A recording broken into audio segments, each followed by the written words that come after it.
So today, I'm going to be talking about self-care must-haves as a highly sensitive person. My name is Fatima. Welcome to my channel. On this channel, we talk about all things faith, soul, beauty, and mental health. And if you're interested in any of those topics, go ahead and subscribe, hit the bell to turn on those notifications. And if you're excited about this video, give me a thumbs up and let's get started. Okay, so self-care must-haves as a highly sensitive person. Let's start from the beginning. Maybe I should have made a video about what a highly sensitive person is, but there's so many videos on the internet about this, and if you're watching this video, you probably already know. So I'll give you the cliff notes and I'll link some videos to more detailed explanations of what a highly sensitive person is. But it's basically a person that experiences the world in a very sensitive way.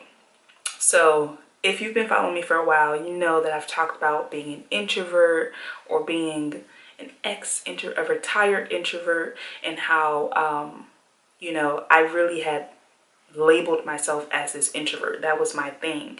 And while on my self-love journey, I learned a lot about myself. And one of the things that I learned very quickly, I learned this last year. I actually posted a whole video about it called Thank You But Goodbye. You can click there to watch it. I learned that I actually am not this introvert that I've been convinced to believe that I am. Whereas a lot of people, misconceptions about introverts are that we're shy, that we're like timid and afraid and awkward and all of those things. And I think I have been some of those things in the past, and I can be those things sometimes. But at my core, I'm not those things. At my core, I'm not shy. At my core, I'm not quiet. At my core, I'm not those things. But I do resonate with being an introvert in the sense that I recharge by being alone. And extroverts are not necessarily always outgoing and loud and bubbly and yada yada yada. They can be, but at their core, what makes them an extrovert is that they recharge by being around other people. That is truly the difference between introvert and extrovert. But society has this cool way of making us think that it has all these other implications and assumptions, when honestly they just aren't always true. So once I realized, okay, I am an introvert in a sense that I like to recharge by myself, I started to dig deeper into that, and I discovered the term highly sensitive person. This totally explains why I am the way that I am. And I'll give you a few examples if you don't know what this is, or if you think that you could be a highly sensitive person as well. We tend to feel other people's energy very, very intensely. Some people call this being an empath. I definitely resonate with that because I do it all the time. And it's something that I've actually been working on, because sometimes I feel like it hinders me. But I can walk into a room, or I can meet someone for the first time, and immediately, based upon the energy of the space and the energy of that person in particular, I make a quick decision about the person. I make a quick decision about how I'm going to show up in that space. And that's why I said that it can be limiting sometimes, because sometimes I do it so quickly that I don't even give the person a chance to, I don't give them a chance. I just decide based upon the energy that I feel. And so I believe that most highly sensitive people will probably resonate with being highly intuitive, having like very strong gut feelings about things and not knowing why. You can't explain it, but you just have gut feelings about things, and you're usually right. You can usually sense when something is off, or when someone is lying, or when things just don't feel right about a situation or a person. You can sense it very easily. Some more practical examples are you're very sensitive to large crowds, to bright lights, to lots of noise, to a lot of people talking at once. You're sensitive to those things that create a lot of stimulus. And to us, it feels very overwhelming. But to someone that is not a highly sensitive person, they may feel like you're being dramatic, or they may not even notice that there's a lot going on. They may not notice a person's energy. They may not resonate with that at all. So a lot of times you may be feeling left like alone or isolated, or just like, why do I feel this way, or feeling like something is wrong because you're having such a strong reaction to things that is not bothering a lot of other people. Something else that some highly sensitive people have, or that comes up for them, is reacting very strongly to things on social media or on TV or movies. And I can totally attest to that. Like I remember when I was younger, I used to be like kind of embarrassed about this, but I am so sensitive. Like whenever I got mad, I would cry so easily, and it wouldn't just be like a sniffle. It would like, you know, you start crying, you get the, cause you can't breathe. That was me, like all the time.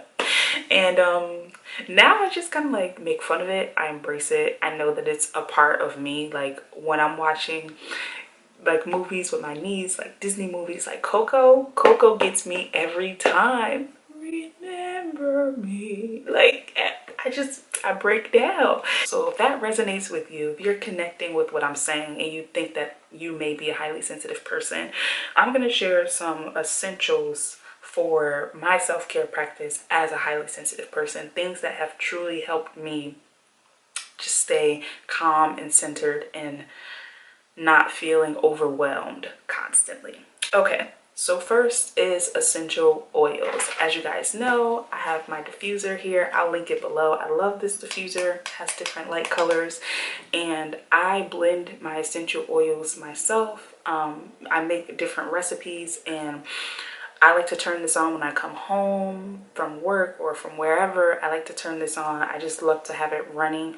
And essential oils, scientifically, a lot of them have benefits that can help with your nervous system, to help calm you down, to help with inflammation. A lot of them are anti-inflammatory, antimicrobial. I would definitely recommend doing your research though, because some essential oils can be harmful if you're taking certain medications or if you have allergies. So do your research, but essential oils are huge for me. I've even started making little travel size ones that I keep in little bottles like this. So I carry one in my purse. I have one that I use as a spray around my room. I've even made them as gifts for friends and family for Christmas. So essential oils are huge for me.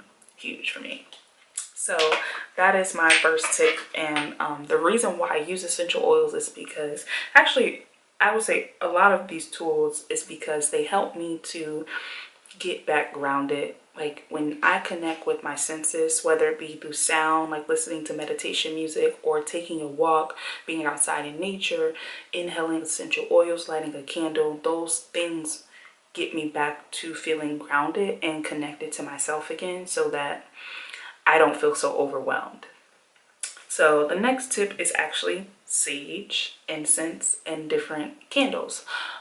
So I have some sage here. I also have some incense that I use. This one is Palo Santo. It doesn't really smell like Palo Santo.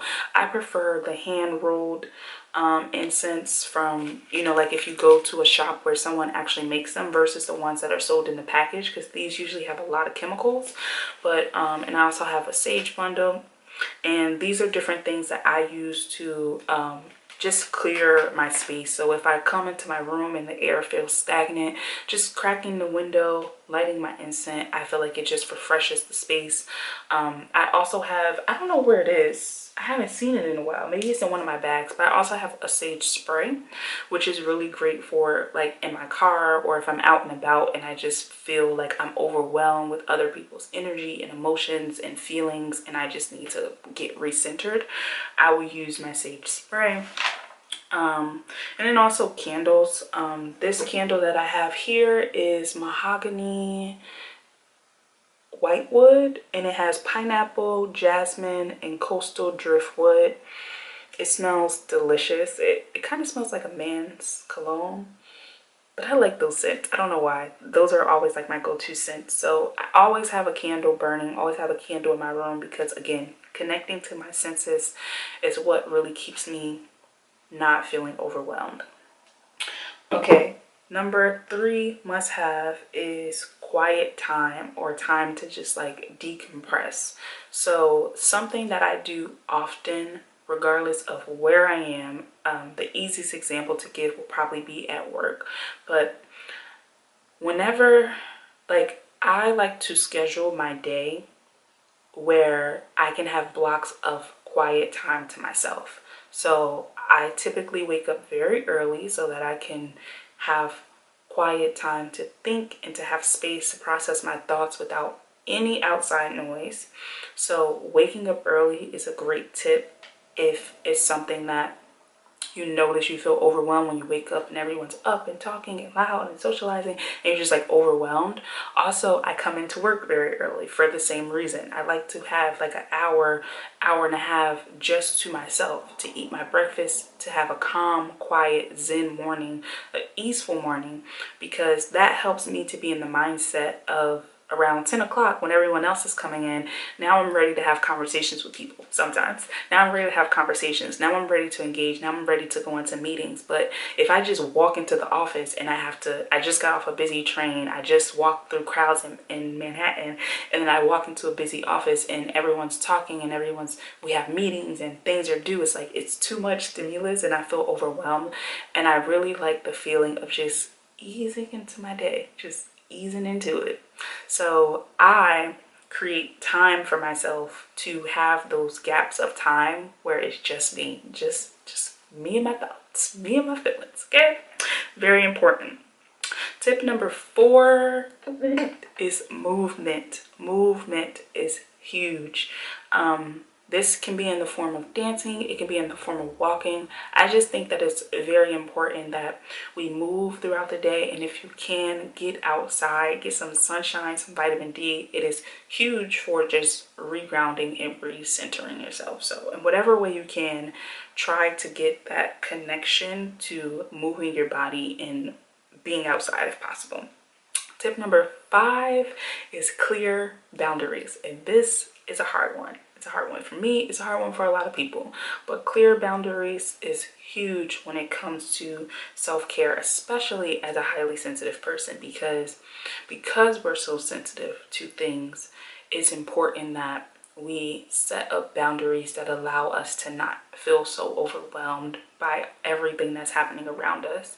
And when I say boundaries, maybe I'll make a whole video about this, but that could just mean having a conversation with, if you live with roommates, or if you're married, you have a partner, or with your children even. That could just mean having a conversation with them about, hey, this time frame, if it's not something you can do every day, although I think it's important to do it every day and at a certain time, but if you can't, saying, hey, at 10 o'clock at night, I just need 10 minutes. I just need 10 minutes to myself, to just focus on some things to just help me just kind of calm down. It could be that conversation. For me, it's more of a broader conversation of, when my door is closed, when my door is locked, I'm busy and I'm usually doing some type of self-care stuff, and that means that I'm inaccessible during that time. Something as simple as when I'm in the shower. In the past, because I'm so used to growing, like, I grew up with my family, my sister, my mom, so it was nothing for all of us to be in the bathroom at once. It was nothing for somebody to be on the toilet and somebody to be in the tub. Like, it was nothing. But now that I'm so much more aware of how sensitive I am to certain things and how I need to process my thoughts in order to not feel stressed out and overwhelmed by the day, I set boundaries by myself, around myself, of simply closing the door and locking it, and really having that time in the shower to be my time to release my thoughts, to wash away the day, to wash away any tension I may feel in my body, to just feel my body. Sometimes I think we just go through our day so routinely and so quickly that we don't even feel our body. We don't look at ourselves and really look into our eyes and understand what we're feeling, what we're thinking, how we're processing everything that's happening around us. And as highly sensitive people, it's imperative that we do that, because taking that time to do that is really what allows us to feel reconnected, regrounded, and recentered. So those are my self-care must-haves as a highly sensitive person. If you resonate with this video, go ahead and thumbs up and comment down below and let me know if you feel like you're a highly sensitive person. And if so, how did you know? What was the thing for you where it kind of like clicked, where you're like, wow, I'm a highly sensitive person, or an empath, or an introvert, whatever you want to call it, because I think they're all kind of interchangeable but yet different at the same time. So yeah, let me know your thoughts down in the comment section. I'm super excited to hear from you guys, and I'll see